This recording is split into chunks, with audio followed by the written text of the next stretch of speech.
Good morning student, welcome to my YouTube channel PT study classes. और जो आज का जो हमारा टॉपिक है वो है cash flow from operating activity.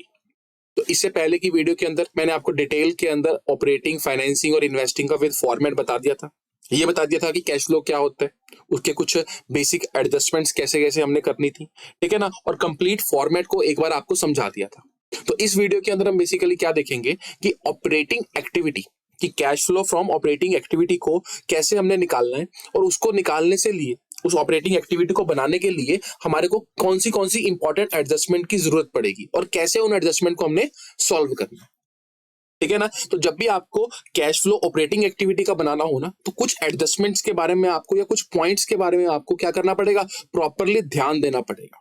तो कुछ बातें तो मैंने आपको पिछली वीडियो के अंदर बता दी हैं कि फॉर्मेट कैसे बनेगा और क्या क्या चीजें आएंगी, क्या क्या नहीं आएंगी। तो वो आप पिछले वाली वीडियो जाकर प्लेलिस्ट में जाकर चेक कर सकते हैं, या लिंक मैंने डिस्क्रिप्शन में भी दे दिया, आप वहां से भी देख सकते हो। और इस वीडियो के अंदर हम डिटेल में समझेंगे और प्रैक्टिकल क्वेश्चन भी करेंगे इस वीडियो के अंदर कि कैसे ऑपरेटिंग एक्टिविटी को, जब आपके पास एक प्रॉपर क्वेश्चन आ जाए, आपको उसको निकालना है और किन किन एडजस्टमेंट का ध्यान रखना है। तो चलो स्टार्ट करते हैं अपनी वीडियो को। देखो, सबसे पहले हमारे पास क्या है, कुछ इंपॉर्टेंट एडजस्टमेंट्स हैं। तो 3 एडजस्टमेंट्स हैं जिसके बारे में आपको बहुत ज्यादा ध्यान रखना पड़ेगा जब भी आपको ऑपरेटिंग एक्टिविटी या फाइनेंसिंग या इन्वेस्टिंग, तीनों में से कोई भी एक्टिविटी अगर आपको बनानी है तो इन एडजस्टमेंट का तो ध्यान आपको रखना ही पड़ेगा। तो सबसे पहले एडजस्टमेंट है प्रोविजन फॉर टैक्सेशन, एक होता है एसेट अकाउंट और एक होता है इंटरेस्ट ऑन डिबेंचर। तो ये आपको 3 एडजस्टमेंट जो है इनके सेपरेट सेपरेट क्या बनाने पड़ेंगे, अकाउंट बनाने पड़ेंगे। तो डिटेल में मैंने आपको इस वीडियो के अंदर इन एडजस्टमेंट के बारे में भी बताया। चलो, तो देखो सबसे पहले हमारे पास कौन सी एडजस्टमेंट है, प्रोविजन फॉर टैक्सेशन। तो देखो, टैक्स के लिए क्या हर कंपनी क्या करती है, कुछ प्रोविजन बनाकर रखती है। अब इस प्रोविजन की क्या ट्रीटमेंट करनी है आपको, ठीक है ना, वो हम देखेंगे इसके अंदर। तो देखो, आपको क्वेश्चन के अंदर क्या दिया होगा, शॉर्ट टर्म प्रोविजंस, और ये किसके अंदर दिया होगा, करंट लायबिलिटी के अंदर। तो करंट लायबिलिटी के अंदर आपको दिया होगा शॉर्ट टर्म प्रोविजन, और वो प्रोविजन कौन सी होगी, प्रोविजन फॉर टैक्स। और आपको ना क्वेश्चन में ऐसा दिया होगा, पिछला साल हमें हमेशा प्रीवियस ईयर हमें बाद में दिया होता है और करंट ईयर पहले दिया होता है। तो ये चीज का थोड़ा सा आपको ध्यान रखना है। तो 2017 के अंदर कितनी प्रोविजन बना रखी थी टैक्स की, कि कितना सोचती थी कंपनी 40,000 का टैक्स होगा, और वो बढ़कर कितनी हो गई है, 50,000 हो गई, ठीक है ना। और ऐसे नीचे आपको एक एडजस्टमेंट में दे दिया होगा tax paid during the year. क्या दे दिया होगा, tax paid during the year. तो अब हमें क्या करना पड़ेगा, अब हमें बनाना पड़ेगा प्रोविजन फॉर टैक्सेशन अकाउंट। कौन सा अकाउंट बनाना पड़ेगा, प्रोविजन फॉर टैक्सेशन अकाउंट। तो यहां पर क्या लिखेंगे, ओपनिंग बैलेंस की बाय बैलेंस ब्रॉट डाउन, कि मतलब कंपनी ने कितनी प्रोविजन शुरू में बना के रखी थी कि उनके हिसाब से कितना टैक्स उनको देना पड़ सकता है, 40,000 का।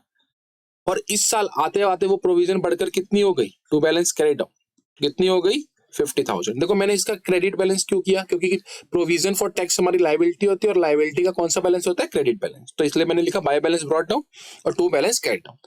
अब उन्होंने क्या बोला कि tax paid during the year, मतलब इस साल कितना टैक्स पे कर दिया था। तो ध्यान से देखो, कहने का मतलब क्या है कि इस पिछले साल कंपनी के हिसाब से कितना टैक्स हो, 40,000, उसमें से 25,000 तो कंपनी ने क्या कर दिया, पे कर दिया। तो टू बैंक ब्रैकेट में क्या लिख दूंगा मैं, पेड, कि 25 तो पे कर दिया, यानी कि 40,000 की प्रोविजन थी जिसमें से 25,000 की टैक्स का क्या कर दी, पेमेंट कर दी है। तो बचा कितना होगा, 15,000।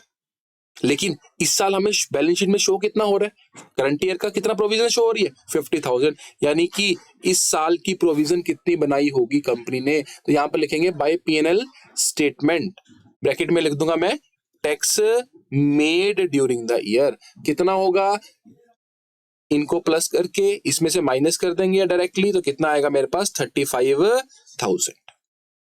चलो, तो ये तो हमारे पास कौन सा अकाउंट है, प्रोविजन फॉर टैक्सेशन अकाउंट। तो थोड़ा सा इसको एक बार फिर ध्यान से देखो, आपको क्वेश्चन में दिया होगा कि प्रोविजन फॉर टैक्सेशन कितना था, कि पिछले साल कि आपकी प्रोविजन कितनी थी, 40,000, और इस साल बढ़कर वो कितनी होगी है, 50,000। मान लो इस साल का टैक्स कितना होगा, अगर आपको एडजस्टमेंट ना दी होती तो आपके हिसाब से इस साल का टैक्स कितना होगा, 10,000।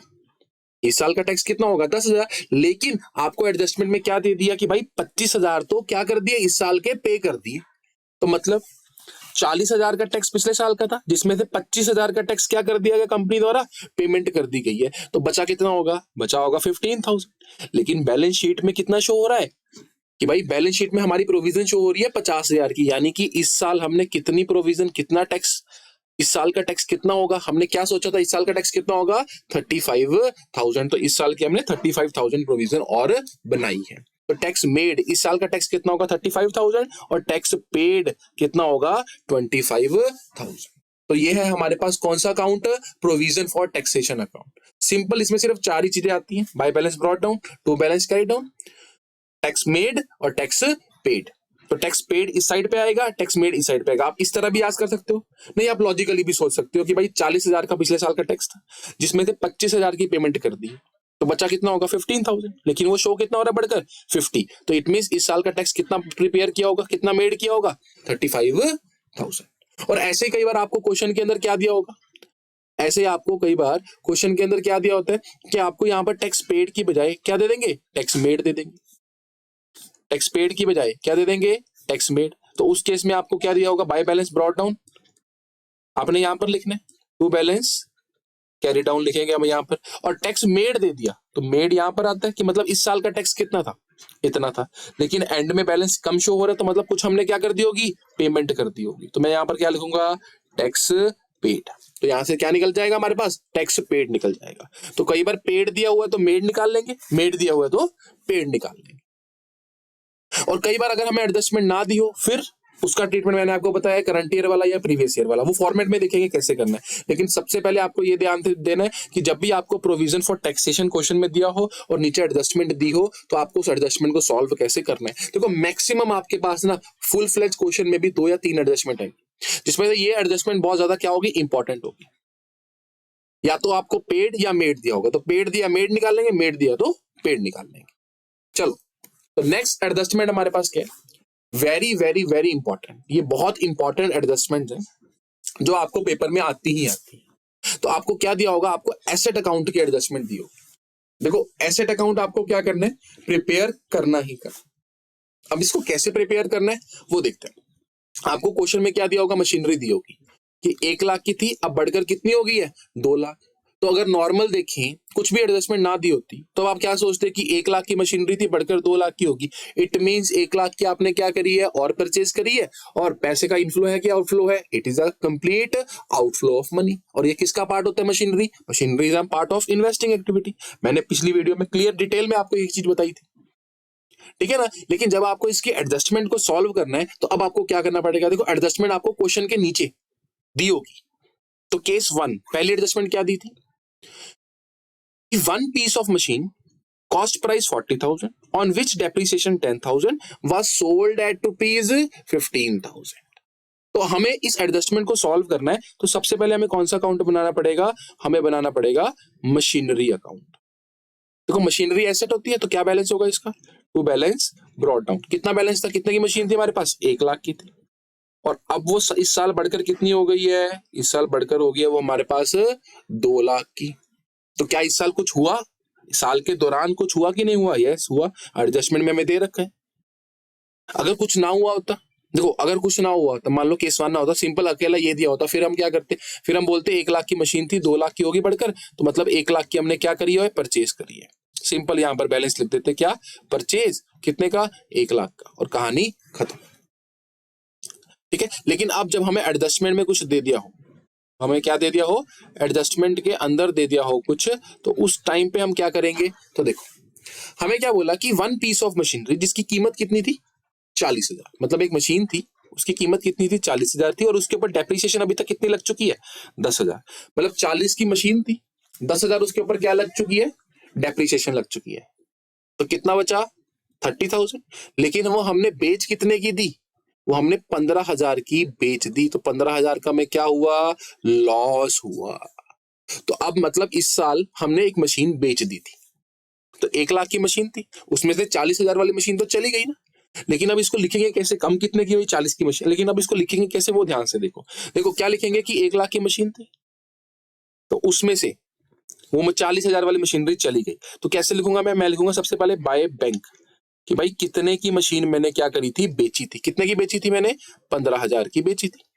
और बाय एक्यूमुलेटेड डेप्रिसिएशन या डेप्रिसिएशन की उसके ऊपर कितनी डेप्रिसिएशन लगी थी 10,000 और यहाँ पर लिखूंगा बाय लॉस कितना लॉस हुआ था उसके ऊपर 15,000 का लॉस हुआ। तो वो मैंने साइड में ये सारी चीजें निकालनी है। मैं इकट्ठा 40,000 नहीं लिख सकता, मेरे को ऐसे उसको शो करना पड़ेगा कि 1 लाख की मशीन थी, उसको हमने कितने में बेच दिया 15 में बेच दिया और 10 उसके ऊपर डेप्रिसिएशन लगी थी, 15 का क्या हो गया था नुकसान हो गया था। टोटल करके देखो कितना हुआ कि 40 की मशीन थी जिसमें से 10,000 उसके ऊपर डेप्रिसिएशन लगी थी, 15 का लॉस पर 15 की हमने क्या कर दी थी बेच दी थी। तो कैसे लिखूंगा मैं उसको मैं ऐसे लिखूंगा। चलो तो ये क्या था हमारे पास, ये कौन सा अकाउंट था हमारे पास मशीनरी अकाउंट था। देखो अब क्या बनेगा, अब यहाँ पर कितना लिखूंगा मैं, यहाँ पर आया मेरे पास 15 10 15 40 तो 2,40,000 आ गया। तो यहाँ पर भी कितना होना चाहिए 2,40,000 और बैलेंस आया। तो मतलब इट मींस क्या मतलब होगा, सोच के देखो कि 1 लाख की मशीन थी उसमें से 40,000 वाली तो बेच दी थी, बची कितने की होगी 60,000 की, लेकिन शो कितने की कर रही है 2 लाख की। तो इस साल परचेज कितने की करी होगी टू बैंक, क्या लिख दूंगा मैं यहाँ पर परचेज कितना 1,40,000। ये मेरी क्या आ गई बैलेंसिंग फिगर, कि बैलेंसिंग फिगर में परचेज कितनी आ गई 1,40,000 की परचेज। तो हमने दो केस देखे कि जब कोई भी एडजस्टमेंट ना हो और जब एडजस्टमेंट हो। चलो तो अगला केस देखते हैं, केस 2 क्या कहता है हमारा। तो इसको थोड़ा सा रब कर देते हैं।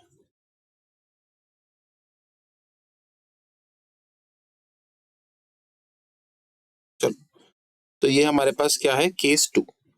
तो केस 2 में वही बैलेंस तो सेम था 1 लाख,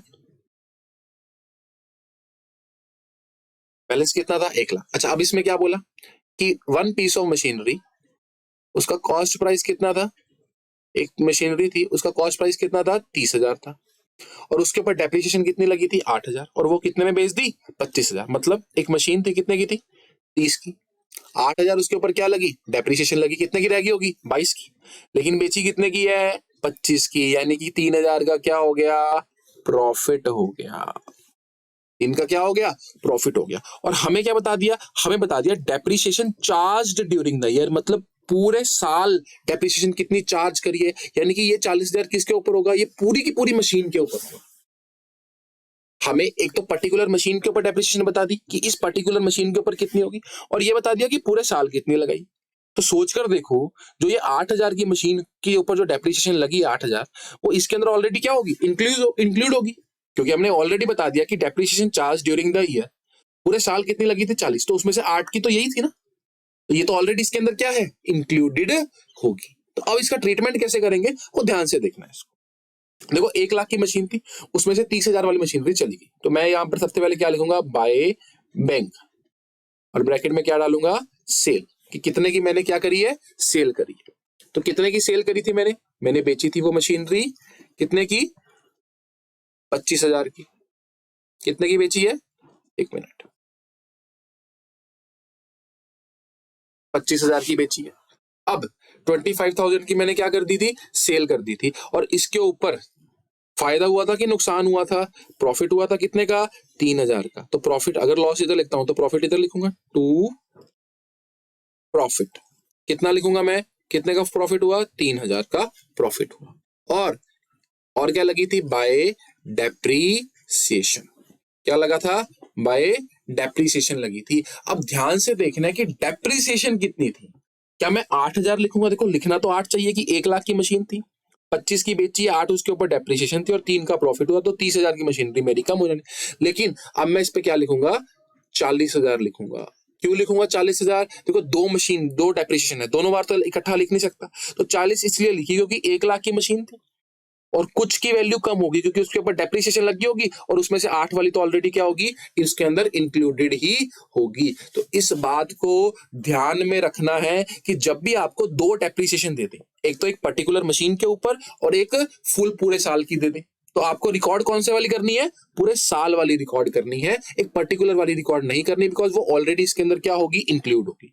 और जो प्रॉफिट लॉस है वो तो नॉर्मल आपको निकालना है इसके ऊपर कि 30 की मशीन थी 8 की डेप्रिसिएशन लगी 22 का 25 का, ये आपने प्रॉफिट भी यहाँ पर डाल दिया सेल भी यहाँ पर डाल दिया। लेकिन जब आप डेप्रिसिएशन डालने लगे थे ना तो ये नहीं डालोगे, कौन सी डालोगे depreciation charge during the year पूरे साल की, बिकॉज 8,000 उसके अंदर ऑलरेडी क्या है इंक्लूडेड है हमारे पास। चलो तो अब देखिए क्या वैल्यू निकलती है हमारे पास कि 2 लाख प्लस 40 तो 2 लाख कितना हो गया 65,000। ये कितना आ गया 2 लाख 65,000। और अब अगर ये 2 लाख 65,000 है तो यहाँ पर भी कितना होना चाहिए 2 लाख 65,000, लेकिन ये कितना है 1 लाख 3,000। तो हमारे पास क्या आ गया to bank balancing figure purchase, क्या आ गया परचेज आ गई हमारे पास। कितनी परचेज आई हमारे पास, ये आएगा 2 लाख 65,000 माइनस 1 लाख 3,000, तो ये आया 1 लाख 62,000। इसे 1 लाख 62,000 की क्या होगी हमारे पास परचेज होगी। क्या हो गई 1 लाख 62,000 की हमारे पास क्या आ गई परचेज आ गई। चलो तो ये तो हमारे पास था केस 1 और ये था केस 2। चलो तो इसके बाद देखते हैं केस कौन सा, ये थोड़े से और इसमें क्या है एडजस्टमेंट्स है हमारे पास, इनको थोड़ा सा समझते हैं।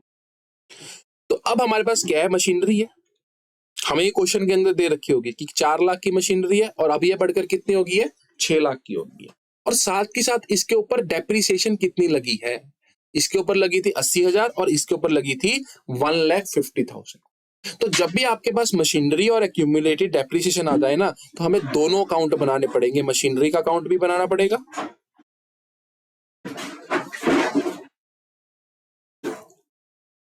और एक्यूमुलेटेड डेप्रीसिएशन का अकाउंट भी बनाना पड़ेगा। हमें क्या करना पड़ेगा, हमें दोनों अकाउंट बनाने पड़ेंगे, मशीनरी वाला भी बनाना पड़ेगा, एक्यूमुलेटेड डेप्रीसिएशन अकाउंट भी बनाना पड़ेगा। तो सबसे पहले तो मैं नॉर्मल क्या उतार लूं, इनके बैलेंसेस उतार लूं। टू बैलेंस ब्रॉट डाउन कितना आया 4 लाख और इधर बाय बैलेंस कैरी डाउन कितना आया 6 लाख। ये ध्यान से देखना है, ये 17 था ये 18 था, तो 4 लाख। और एक्यूमुलेटेड डेप्रिसिएशन यानी कि एक तरीके से प्रोविजन फॉर डेप्रिसिएशन है, ये एक तरीके से हमारी क्या होती है, तो लाइबिलिटी में लिख रहे हैं, इस पे एसेट में से माइनस करते हैं, तो ये हमारी लाइबिलिटीज का क्रेडिट बैलेंस होता है। तो बाय बैलेंस ब्रॉट डाउन कितना 80,000 और अब ये बढ़कर कितनी होगी डेप्रिसिएशन हमारी, ये होगी 1,50,000। कितनी होगी है 1,50,000। चलो तो अब देखते हैं अब इसके अंदर क्या करना है हमने। तो देखो ये हमारे पास क्या है मशीनरी अकाउंट है, ये कौन सा अकाउंट है एक्यूमुलेटेड डेप्रिसिएशन अकाउंट है। मान लो आपको कोई भी एडजस्टमेंट ना दी होती, सिंपल ये दोनों दी होते, तो स्टिल आपको दोनों अकाउंट बनाने ही बनाने पड़ेंगे। तो अब इसका बैलेंस क्या आता हमारे पास, इसका तो सिंपल हमारे पास क्या आता टू बैंक बैलेंसिंग फिगर क्या आती है हमारे पास 2 लाख, तो ये क्या होता परचेज।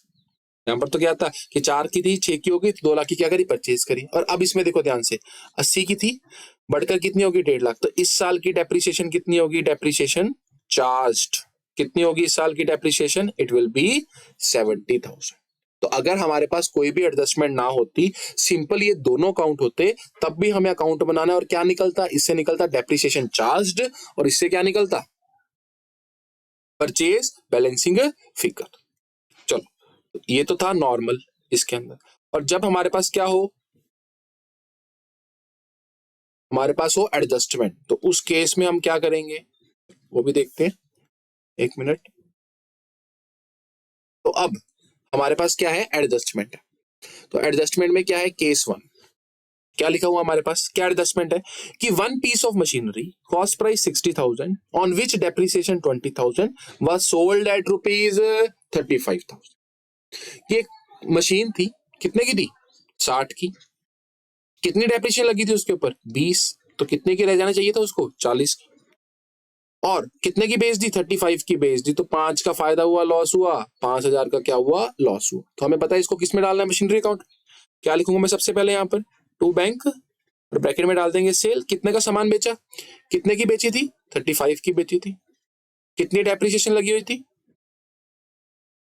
बाय एक्यूमुलेटेड डेप्रिसिएशन, कितनी थी डेप्रिसिएशन हमारी उसके ऊपर 20,000, और लॉस कितने का हुआ था बाय लॉस कितने का था, लॉस था मेरा 5,000 का। तो हमें पता चल गया 4 लाख में से 60,000 की मशीनरी चली गई। चलो ये तो हो गया हमारे पास। अब इस एक्यूमुलेटेड डेप्रिसिएशन का क्या करें, क्या इसका बैलेंस निकाल कर छोड़ दें, नहीं, ध्यान से देखो इसका मतलब क्या था, ये क्यों बनाया गया। ये जो डेप्रिसिएशन अकाउंट हमने बनाया है ना, इसका मतलब क्या है कि ये अकाउंट हम डेप्रिसिएशन अलग से रिकॉर्ड करते जा रहे हैं, अपने एक प्रोविजन बनाते जा रहे हैं कि पिछले साल 80 की थी, इस साल बढ़कर कितनी होगी, 1.5 लाख होगी। लेकिन इस साल हमने एक मशीन बेची भी है ना, तो प्रोविजन थोड़ी सी कम भी तो हुई होगी, हमने उस प्रोविजन में से डेप्रिसिएशन निकाला होगा, वो नुकसान हमने उस प्रोविजन से निकाला होगा कि नहीं निकाला होगा। तो जो ये हमने यहाँ पर एक्यूमुलेटेड डेप्रिसिएशन लिखी ना 20,000, तो यहाँ पर क्या लिखेंगे, टू मशीनरी। तो समझ में आया ये एक्यूमुलेटेड डेप्रिसिएशन क्यों लिखते हैं, हम उस अकाउंट से निकालते हैं इस डेप्रिसिएशन को। एक्यूमुलेटेड डेप्रिसिएशन बोल दो या इसको बोल दो प्रोविजन, मतलब पिछले साल हमने कितने प्रोविजन बना के रखी हुई थी, 80,000 की, उसमें से 20,000 की मशीन हमने क्या कर दी थी, बेच दी थी। तो 20,000 मैंने क्या कर दिया, मशीनरी से निकाल दिया। 20,000 मैंने क्या कर दिया, अपनी प्रोविजन को कम कर दिया, यानी कि अब 80,000 की पिछले साल सोच के रखी थी, 20,000 कम होगी, तो कितने की बची होगी, 60,000 की। लेकिन 60,000 की डेप्रिसिएशन पिछले साल की थी और इस साल बढ़कर वो कितनी होगी, 1,50,000। तो इस साल डेप्रिसिएशन कितनी चार्ज करी होगी हमने, तो यहां पर मैं क्या लिखूंगा, by statement of profit and loss. तो यहां पर लिख दूंगा डेप्रिसिएशन चार्ज। कितना लिखूंगा डेप्रिसिएशन चार्ज, तो यहाँ आ गया मेरे पास 1,70,000 माइनस 80,000, तो इट विल बी 90,000। तो मैंने इस एक्यूमुलेटेड डेप्रिसिएशन से क्या निकाल दिया कि भाई 80,000 की पिछले साल थी, 90 की इस साल होगी, तो कितनी होगी, 170, जिसमें से 20,000 की मशीनरी बेच दी थी, तो 20,000 की डेप्रिसिएशन चली गई थी, तो बची कितनी होगी, 1,50,000। That's it.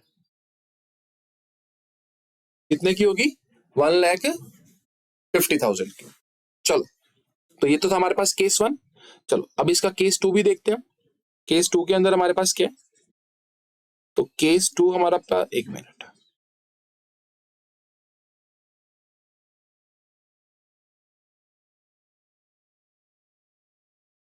केस 2 हमें क्या बोलते हैं, देखो केस 2 के अंदर हमारे पास क्या है कि one piece of machinery, cost price 70,000, मतलब अब उसकी वैल्यू कितनी है, 70,000 वैल्यू है, and sold at a loss of 10,000, मतलब 10,000 के लॉस में बेचती, तो मतलब क्या उसके ऊपर कोई डेप्रिसिएशन होगी कि नहीं होगी, होगी। तो ये हमें पता है, नहीं पता, लेकिन इतना पता है कि 10,000 के लॉस पे बेची है, तो ये वैल्यू कितनी होगी। देखो अब हमें जो मशीन हमने बेची है उसके ऊपर यही नहीं पता कि उसकी डेप्रिसिएशन कितनी है। अब इस केस में हम क्या करेंगे, देखो अब इस केस में आपको क्या दिया हुआ है, और आपको क्या दे दिया, डेप्रिसिएशन चार्ज दे दिया। तो अब आप क्या बोलोगे कि ठीक है, हमें पता है हम डेप्रिसिएशन चार्ज यहां पर लिख लेंगे, लेकिन हमें सबसे पहले ये तो पता होना चाहिए ना कि मशीनरी बेची कितने की है, इसके ऊपर डेप्रिसिएशन कितनी लगी है। तो इसके ऊपर जो पर्टिकुलर मशीन के ऊपर जो डेप्रिसिएशन लगी है ना, वो हम कैसे निकालेंगे, वो हम यहां से निकालेंगे। तो देखो हमें क्या दे दिया, depreciation charge during the year, कि 80,000 की थी, बढ़कर कितनी होगी, 1.5 लाख की होगी, लेकिन इस साल की डेप्रिसिएशन कितनी थी, 90,000। तो डेप्रिसिएशन चार्ज जो होगा वो मैं एक्यूमुलेटेड डेप्रिसिएशन अकाउंट में डालूंगा by statement of P&L account, और ब्रैकेट में क्या लिख दूंगा, डेप्रिसिएशन चार्ज 90,000। तो मतलब होना था 170 की, लेकिन शो कितने की कर रही है, 1.5 लाख की, यानी कि 20,000 रुपए हमने अपनी प्रोविजन से निकाल दिए थे। यानी कि कोई भी ऐसी मशीनरी हमने बेची थी, उसके ऊपर डेप्रिसिएशन कितनी लगी होगी, 20,000। तो हमें पता चल गया कितना आ गया, एक्यूमुलेटेड डेप्रिसिएशन 20,000। तो अब हमें क्लियरली पता चल गया कि 70 की मशीन थी, 20 उसके ऊपर क्या थी, डेप्रिसिएशन थी, तो बची कितने की होगी, वो 50 की बची होगी। अब 50 की बची थी, लेकिन 10 के लॉस पे बेची है, तो कितने की बेची, 40 की बेची। तो मैं यहां पर क्या लिखूंगा, बाय सेल कितना, 40,000, बाय सेल कितना, 40,000, और अब बाय लॉस कितना, 10,000। और अब आपके दिमाग में क्या आएगा कि डेप्रिसिएशन चार्ज दे रखा है और एक्यूमुलेटेड डेप्रिसिएशन दे रखी है। तो आपने तो बोला था कि मैंने तो बोला था कि जो बड़ी वाली होगी वो डालनी है, लेकिन जो ये डेप्रिसिएशन चार्ज है ना, इसका अपना अकाउंट आपको मिल चुका है, नहीं मिल चुका। पहले हमने इसके अंदर क्यों डाली थी, क्योंकि हमारे पास एक्यूमुलेटेड डेप्रिसिएशन अकाउंट नहीं था, इसकी जगह नहीं थी, इस वजह से हमने दोनों में से जो बड़ी हुई थी हमने उसको डाल दिया था। लेकिन अब हमें पता चल गया कि डेप्रिसिएशन चार्ज का अकाउंट कौन सा है, एक्यूमुलेटेड डेप्रिसिएशन, वो तो इसी अकाउंट के अंदर आएगी। अगर डेप्रिसिएशन चार्ज है और एक्यूमुलेटेड डेप्रिसिएशन उसका अकाउंट दे दिया हमें, तो वो तो उसी के अंदर जाएगी, इसके अंदर क्यों जाएगी, क्योंकि इसके अंदर तो पर्टिकुलर मशीन की जाएगी, ठीक है ना। पहले हमें नहीं दे रखा था, इसलिए हमने इसमें से निकाला था, लेकिन अब हमें उसका सेपरेट अकाउंट दे दिया, तो हमने उसके सेपरेट अकाउंट में ट्रांसफर कर दिया, तो इसमें तो सिर्फ यही वाली आएगी, कितनी, क्या लिखूंगा मैं यहाँ पर? By accumulated depreciation. कितना आ गया? 6,70,000। तो ये मेरे पास क्या आ गया? To purchase. कितने की परचेज हो गई? 2,70,000 की क्या आ गई? परचेज आ गई। तो ये मेरे पास कौन से अकाउंट थे? बेसिकली ये थे मेरे पास एसेट अकाउंट, कि आपको एसेट अकाउंट को कैसे प्रिपेयर करना। चलो नेक्स्ट हमारे पास कौन सा अकाउंट है? नेक्स्ट हमारे पास जो आखिरी एडजस्टमेंट है वो है इंटरेस्ट ऑन डिबेंचर की। देखो सिंपल आपको दे रखा है कि इंटरेस्ट 10% डिबेंचर है और 4 लाख के थे, बढ़कर कितने के हो गए? 5 लाख के हो गए। तो हमें पता है कि इंटरेस्ट तो देना ही देना, लेकिन अब आता है कि भाई ये इंटरेस्ट दें किस पे? 4 लाख पे दें या 5 लाख पे दें? देखो अगर आपको कुछ भी नहीं बोल रखा, सिंपल ऐसा छोड़ दिया, तो हमेशा इंटरेस्ट किसके ऊपर लगेगा? प्रीवियस ईयर के ऊपर। तो 4 लाख के ऊपर मैं सिंपल 10% लगा दूंगा। कितना आया? 40,000। अब इसका रीजन पूछते हैं कि वाई प्रीवियस के ऊपर क्यों लगा। देखो हम ये मानते हैं कि जो नए डिबेंचर्स थे ना, देखो ऐसा है, 4 लाख के डिबेंचर्स थे और ये कितने के हो गए? 5 लाख के। तो कितने बढ़े? इस साल में 1 लाख के बढ़े। तो मतलब 4 लाख तो हम यूज कर ही रहे थे और नए डिबेंचर 1 लाख के आ गए। तो हमने ये देखना है कि 1 लाख के डिबेंचर इस दिन आए या साल के आखिर में आए। तो अगर हमें कुछ भी नहीं दे रखा तो हम क्या मानते हैं कि वो जो नए डिबेंचर थे ना, वो साल के आखिर में ही आए हमारे पास। यानी कि जो 1 लाख हमारा एक्स्ट्रा बढ़ा ना, वो कब बढ़ा? साल के लास्ट में ही बढ़ा। तो मतलब पूरे साल हमने कितना पैसा यूज किया? पूरे साल सिर्फ और सिर्फ 4 लाख ही यूज किया। तो इंटरेस्ट किसके ऊपर लगेगा? सिर्फ और सिर्फ प्रीवियस ईयर के ऊपर लगेगा। तो प्रीवियस ईयर के ऊपर इंटरेस्ट लाने का मतलब क्या है कि हम ये अज्यूम करते हैं कि जो नए डिबेंचर या जो नए डिबेंचर इशू या रिडीम किए वो कब किए होंगे? साल के एंड में किए। लेकिन अगर आपको क्वेश्चन के अंदर बता दिया कि if debenture were issued on 31 मार्च 2017, मतलब साल के पहले दिन किए, तो 4 लाख थे और उसी दिन 1 लाख के और डिवेंचर इशू करती है। 31 मार्च ना लिख देंगे, यहाँ पर क्या लिखेंगे? 1 अप्रैल, मतलब अगले दिन 1 अप्रैल 2017 को आपको क्या करती है? नए डिवेंचर इशू करती है। तो इट मींस पूरे साल आपने कितना पैसा यूज किया? 4 लाख की 5 लाख पहले दिन इशू कर दिया, तो पूरे साल 5 लाख यूज किया। तो अब इंटरेस्ट किसके ऊपर लगेगा? अब इंटरेस्ट लगेगा 5 लाख के ऊपर 10%। कितना आया? 50,000। तो यस, कई बार आपको ये भी बोल देंगे कि जो नए डिबेंचर थे वो कब इशू किए? 1 अक्टूबर को इशू किए। उस केस में आप क्या करोगे? देखो 4 लाख था, 4 लाख को आपने कितने महीने यूज किया? 6 मंथ यूज किया। तो 1 अक्टूबर को वो 4 लाख बढ़कर कितना हो गया? 5 लाख हो गया, क्योंकि 1 लाख के उसके अंदर और प्लस हो गया। तो 4 लाख को आपने 6 महीने यूज किया, तो 4 लाख के ऊपर तो कितना इंटरेस्ट लगेगा? 10% 6 महीने का। और उसके बाद 6 महीने बाद अब वो 4 लाख बढ़कर कितने हो गए? 5 लाख हो गए। देखो 1 लाख के ऊपर नहीं लगेगा, 4 लाख भी तो साथ में है ना, हम उस लोन को तो भी यूज कर रहे हैं ना। तो 4 लाख तो कर ही रहे हैं, साथ में 1 लाख और बढ़ गया हमारा। तो अब 5 लाख को 10% कितने महीनों के लिए? 6 मंथ के लिए। तो इनको प्लस करके हमारे पास क्या निकल जाएगा? इंटरेस्ट ऑन डिबेंचर या लोन। तो एक चीज हमें समझ में आई, कुछ भी नहीं दे रखा होगा किस पे लगा देंगे? प्रीवियस ईयर पर। क्यों लगाएंगे वो भी आपको पता चल गया। और अगर आपको एडजस्टमेंट दे रही है तो उस एडजस्टमेंट के हिसाब से आप क्या लगा दोगे? इंटरेस्ट लगा दो। चलो तो अब ये हमारे पास कौन सा क्वेश्चन है? ये है हमारे पास प्रैक्टिकल क्वेश्चन। तो अब इस प्रैक्टिकल क्वेश्चन से हमने ये देखना है कि कैसे हम ऑपरेटिंग एक्टिविटी को प्रिपेयर करेंगे, कैसे अपनी ऑपरेटिंग एक्टिविटी को क्या करेंगे? बनाएंगे। तो ये हमारे पास एक पूरा फुल फ्लेज क्वेश्चन होगा। हमने इससे अपनी कौन सी एक्टिविटी प्रिपेयर करनी है? Cash flow from operating activity. तो सबसे पहले हमने देखना है क्या हमारे पास कोई एडजस्टमेंट है। देखो इस क्वेश्चन के अंदर कोई भी एडजस्टमेंट नहीं है। तो सबसे पहले देखो, अब मैं आपको क्लियर बताऊंगा कि कौन सी चीज आपको कहां से मिलेगी। जब आपको ऑपरेटिंग बनाना है, इन्वेस्टिंग बनाना है, फाइनेंसिंग बनाना है, तो कौन सी चीज आपको कहां से मिलेगी, कंप्लीट डिटेल में ध्यान से समझना इस चीज को। चलो तो सबसे पहले हम क्या बनाएंगे? इसका फॉर्मेट बनाएंगे। तो सबसे पहले फॉर्मेट के अंदर में हम क्या लिखते हैं? कैश फ्लो फ्रॉम कौन सी एक्टिविटीज? Operating activities. क्या कर रहे हैं हम? क्या निकाल रहे हैं? Cash flow from operating activities को निकाल रहे हैं। और सबसे पहली चीज हमारे पास क्या आएगी? Net profit. कौन से वाला? After tax and extra ordinary item, कि वो प्रॉफिट जो सारा टैक्स टुक्स देने के बाद आपको होगा, तो वो आपको कहां से मिलेगा? देखिए प्रॉफिट आपको कहां से मिलता है? रिजर्व एंड सरप्लस से आपको वो प्रॉफिट हमेशा मिलता है। तो रिजर्व एंड सरप्लस के सामने ना आपको क्या दे दिया? एक नोट दे दिया। तो नोट मतलब नीचे आपको दिया होगा उसके अंदर डिटेल। तो आपको जनरल रिजर्व दे रखे और प्रॉफिट एंड लॉस, तो मिल गया आपको इस साल का प्रॉफिट। देखो कितना था? ध्यान से देखना, 17 और 18 है, तो पिछले साल आपका प्रॉफिट 20,000 था, इस साल बढ़कर कितना हो गया 67, यानी कि इस साल का प्रॉफिट कितना हुआ, 20,000 था 67 हो गया, तो इस साल का प्रॉफिट कितना हुआ 47। और जब भी आपको प्रॉफिट निकालना हो ना, कई बार आपको ना यहाँ पर लॉस दे देते हैं, तो आप एक चीज याद रखना, प्रॉफिट निकालने के लिए आप एक चीज यूज करना, current year minus previous year. तो करंट ईयर कितना था 67,000 माइनस 20,000, कितना आ गया आपके पास 47,000। क्योंकि ना बहुत बार आपको क्या करेंगे, यहाँ पर माइनस दे देंगे, माइनस 20,000, यानी कि क्या हो गया, पिछले साल लॉस था, इस साल प्रॉफिट हो गया। तो अब बच्चे क्या सोचते हैं कि 20,000 से 67 47 कर देंगे, लेकिन ध्यान से देखो 67 माइनस 20,000 में था और बढ़ के 67 हो गया, तो वो 87 हो गया। तो इसलिए इसको करने से अच्छा, इसमें कंफ्यूज होने से अच्छा सिंपल देख लो, सिर्फ और सिर्फ प्रॉफिट को कैसे निकालना है, current year minus previous year. तो करंट ईयर कितना होगा 67 माइनस माइनस 20, क्योंकि माइन लॉस में था, तो हमारे पास कितना आ गया, हमारे पास आ गया 80,000। तो ऐसे आपका ये लॉस वाला भी केस हो सकता है आराम से सॉल्व। चलो अब हमारे पास क्या है, हमने नेट प्रॉफिट निकाल लिया, और उसके बाद हम इसके अंदर कितनी चीजें प्लस करते हैं, इसके अंदर 4 चीजें प्लस होती हैं। सबसे पहले क्या होते हैं, क्या कुछ हमने पैसा रिजर्व में ट्रांसफर कर दिया, क्योंकि वो तो ऑपरेटिंग का पार्ट ही नहीं था, ट्रांसफर्स टू रिजर्व। और अगर आपको फॉर्मेट डिटेल में समझना है तो पिछली वीडियो के अंदर मैंने बना दिया था, आप जाके उसको एक बार समझ के फिर इस क्वेश्चन को करोगे, अच्छे से आपको समझ में आएगा।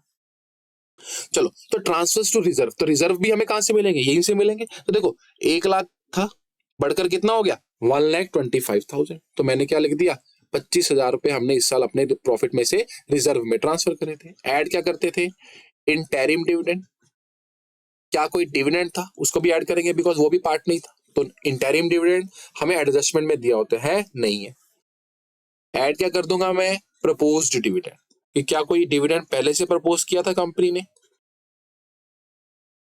ठीक है, तो क्या वो भी हमें दे रखा है, नहीं, वो भी एडजस्टमेंट में होता है, और क्वेश्चन में भी हम देख लेंगे, नहीं हमारे पास नहीं। और नेक्स्ट हमारे पास क्या होता है, क्या किसी प्रकार का हमने कोई टैक्स बना रखा है, नहीं बना रखा, तो which is called provision for taxation. तो प्रोविजन फॉर टैक्सेशन या तो करंट ईयर वाली प्लस होगी, या कौन सी प्लस होगी, मेड वाली। तो क्या हमें एडजस्टमेंट दे रखी है, नहीं, तो टैक्स पेड मेड वाली तो बात ही नहीं पैदा होती। तो प्रोविजन फॉर टैक्स ढूंढेंगे तो वो कहां मिलेगा, मैंने बताया था आपको टैक्स कहां मिलेगा, करंट लायबिलिटी के अंदर, लेकिन इसमें नोट दे रखा है। तो प्रोविजन फॉर टैक्स ये रहा, कितना हो गया, करंट ईयर का उठाना है, इसमें से डिफरेंस नहीं उठाते, इसमें सिर्फ ये उठाते हैं, करंट ईयर का कितना है 30,000, तो मैंने यहां पर डाल दिया कितना 30,000।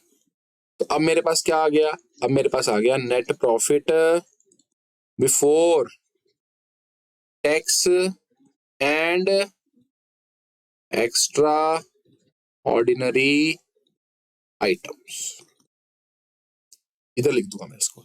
47 प्लस 25 प्लस 30, तो ये मेरे पास कितना हो गया, ये तो हो गया दोनों 55, और ये कितना हो गया मेरे पास, ये हो गया मेरे पास 1,02,000, कितना आ गया 1,02,000 आ गया मेरे पास, क्या net profit before tax and extra ordinary items, net profit before tax and extra ordinary items कितना आ गया 1,02,000 हमारे पास आ गया।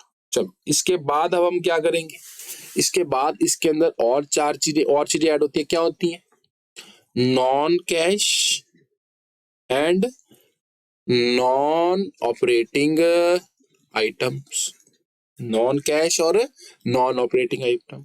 और हम पता है क्या करते हैं, इस चीज को ध्यान में रखना, इसको ना हम एक पूरे वर्किंग नोट में बना के सिर्फ ऊपर यही लिखते हैं, net profit before tax and extraordinary item, लेकिन मैं आपको इस साथ में इकट्ठा ही करके दिखा रहा हूँ।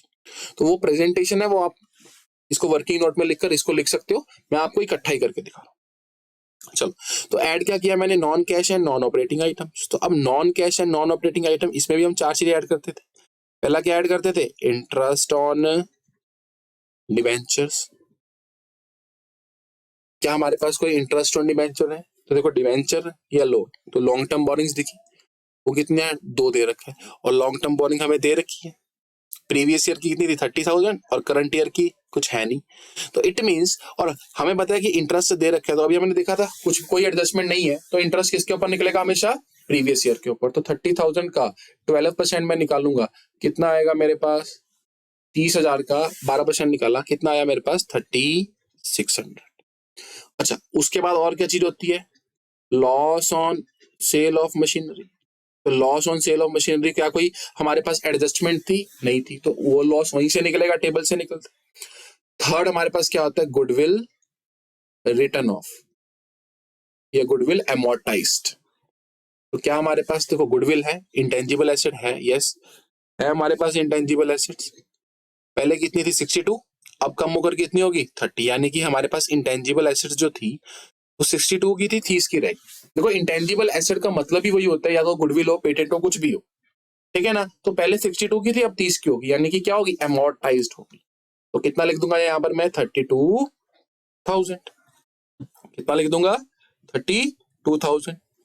अब उसके बाद हमारे पास क्या आएगा? उसके बाद हमारे पास आएगा फोर्थ चीज हमारे पास, देखो इंटरेस्ट आ गया, लॉस आ गया, गुडविल आ गया, फोर्थ चीज हमारे पास क्या आती है? डेप्रीसिएशन। तो क्या डेप्रीसिएशन थी? नहीं थी, क्योंकि हमारे पास कोई एडजस्टमेंट थी नहीं। और लेस क्या करते थे? लेस इसमें दो चीजें करते थे, एक तो प्रॉफिट करते थे कि कोई profit on sale of asset हो। क्या हमारे पास कोई प्रॉफिट था? नहीं था। और क्या लेस करते थे? Interest on investment. तो वो भी देख लेते हैं, क्या इन्वेस्टमेंट के ऊपर किसी प्रकार का कोई इंटरेस्ट था? नहीं, इन्वेस्टमेंट थी नहीं, तो इंटरेस्ट भी नहीं होगा। चलो, तो ये सारी वो चीजें थी जो हमने ढूंढनी और कहां कहां से मिलेंगी हमें, ठीक है ना। तो डेप्रिसिएशन एडजस्टमेंट से मिलेगी, लॉस एडजस्टमेंट से मिलेगी, ये मैंने आपको डिटेल में बता दिया। और हमारे पास अब ये क्या आ गया? हमारे पास आ गया ये operating profit. Operating profit before change in working capital. ये वो प्रॉफिट है जिसमें अभी तक वर्किंग कैपिटल के चेंजेस नहीं हुए हैं। तो कितना प्रॉफिट आया हमारे पास? ये आ गया हमारे पास 1,37,600। ये क्या आ गया हमारे पास? Operating profit before change in working capital. चलो, तो अब वर्किंग कैपिटल क्या होता है? करंट एसेट्स और करंट लायबिलिटी, यानी कि ये वाली चीजें। अब मैंने आपको क्लियर कट बताया था कि क्या क्या चीजें करंट एसेट और करंट लायबिलिटी में नहीं आती। तो सबसे पहले तो वो देख लो कि क्या क्या चीजें नहीं आएंगी। सबसे पहले हमें पता है करंट लायबिलिटी में एक चीज नहीं आती, which is called short term borrowing. और शॉर्ट टर्म प्रोविजन का ट्रीटमेंट हम ऑलरेडी कर चुके हैं। तो ट्रेड पेबल आएगा सिर्फ करंट लायबिलिटी में, और करंट एसेट में क्या नहीं आता? Cash and cash equivalent. तो पीछे फॉर्मेट के अंदर मैंने आपको डिटेल में बताया था ये चीज, ठीक है ना। तो अभी हमारे पास तीन चीजें आएंगी सिर्फ करंट एसेट और करंट लायबिलिटी में। एक तो आएगा ट्रेड पेबल्स, और क्या आएगा? Inventory and trade receivable. तो ये तीन चीजें आएंगी हमारे पास। तो इनको कैसे डालते हैं? देखो सबसे पहले क्या होता है? इंक्रीज, ऐड क्या करेंगे? दो चीजें, इंक्रीज इन करंट लायबिलिटी। तो करंट लायबिलिटी है आपके पास, करंट लायबिलिटी और ट्रेड पेबल्स हैं। क्या ये इंक्रीज हो रहे हैं? 176 से 93 हो गए। 176,000 से कितने हो गए? 93 हो गए। नहीं, ये तो क्या हो रहे हैं? डिक्रीज हो रहे हैं, ठीक है ना। तो क्या इसको ऐड कर इंक्रीज करेंगे? रिकॉर्ड नहीं करेंगे। तो ये क्या होगा? ऐड होगा, लेस होगा, लेस होगा। क्या? Decrease in current liability. कितना डिक्रीज हुआ है? ये डिक्रीज हुआ हमारे पास 83,000। मतलब हमने पेमेंट करी होगी तो पैसा आया कि गया? गया, कैश का आउटफ्लो। चलो, उसके बाद हम देखेंगे, उसके बाद हमारे पास क्या था? करंट लायबिलिटी का ट्रीटमेंट ओके हो गया। अब हमारे पास क्या है? करंट एसेट के अंदर दो चीजें। तो 1,20,000 की थी, 80,000 की रहेगी, यानी कि करंट एसेट्स कम हुई है। करंट एसेट्स कम होने का मतलब क्या है? कि स्टॉक वगैरह कम होने का मतलब क्या है? कि शायद पैसा हमारे पास आया होगा, इट इज क्योंकि हमने सामान बेचा होगा तभी एसेट्स कम हुई। तो इन्वेंट्री थी, स्टॉक कम हो गया, मतलब हमने बेच दिया तो पैसा आया। ट्रेड रिसीवेबल यानी कि डेटर्स हमारे क्या हो गए? 66 के थे, 1,00,000 के हो गए, बढ़ गए, डेटर्स बढ़ गए, यानी कि पैसा आया कि गया? पैसा गया। तो इंक्रीज इन करंट एसेट्स, कितने के पैसे, कितने के डेटर्स बढ़ गए? एक मिनट, तो ये हमारे पास थे 66, 1,00,000 के हो गए, तो ये हमारे पास 34,000 के डेटर्स क्या हो गए थे? बढ़ गए थे। तो अब इसका, अब इससे क्या निकलेगा हमारे पास? इससे निकलेगा cash generated from operating activity. कि ऑपरेटिंग एक्टिविटी से हमारे पास कितना कैश क्या हुआ है? जनरेट हुआ है। ऑपरेटिंग एक्टिविटी से कितना कैश जनरेट हुआ है? तो ये कितना हुआ है?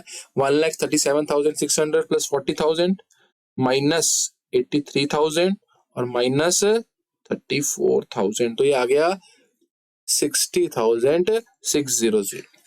तो अभी ये हमें पता चला सिर्फ कैश जनरेट हुआ है ऑपरेटिंग एक्टिविटी से, लेकिन कैश का आउटफ्लो या इनफ्लो कितना हुआ है? तो उसके लिए एक चीज रह गई है इसमें, वो रह गई है चलो तो इसको मैं एक बार रब करके आपको, आई थिंक आपको ये समझ में आ गया होगा, तो इसको एक बार हम रब करके ऊपर से बना देते हैं। तो क्या लिखूंगा मैं यहां पर मैंने क्या लिखा था, cash generated from operating activities. तो कितना कैश जनरेट हुआ था ऑपरेटिंग एक्टिविटी से, वो हुआ था 60600। अब इसमें एक चीज लेस करते हैं which is called provision for tax. तो वो तो ऊपर करंट ईयर वाला प्लस किया था, तो नीचे प्रीवियस ईयर वाला क्या करेंगे, माइनस करेंगे। Provision for tax current year वाला प्लस किया था, तो 22 वाला क्या कर देंगे, माइनस कर देंगे। तो 22,000 मैंने इसमें से क्या कर दिए, माइनस कर दिए।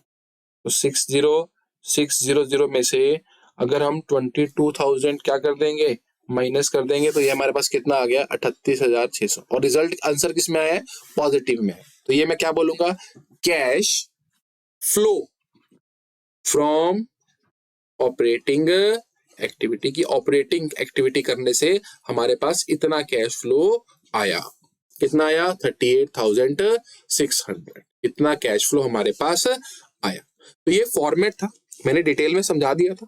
और अब आपको इसमें से कैसे कौन सी चीज मिलेगी, नेट प्रॉफिट कैसे मिलेगा, वो आपने कंप्लीट डिटेल में देख लिया। और बाकी की इन्वेस्टिंग एंड फाइनेंसिंग एक्टिविटी वो हम अगली वीडियो के अंदर करेंगे। Thank you.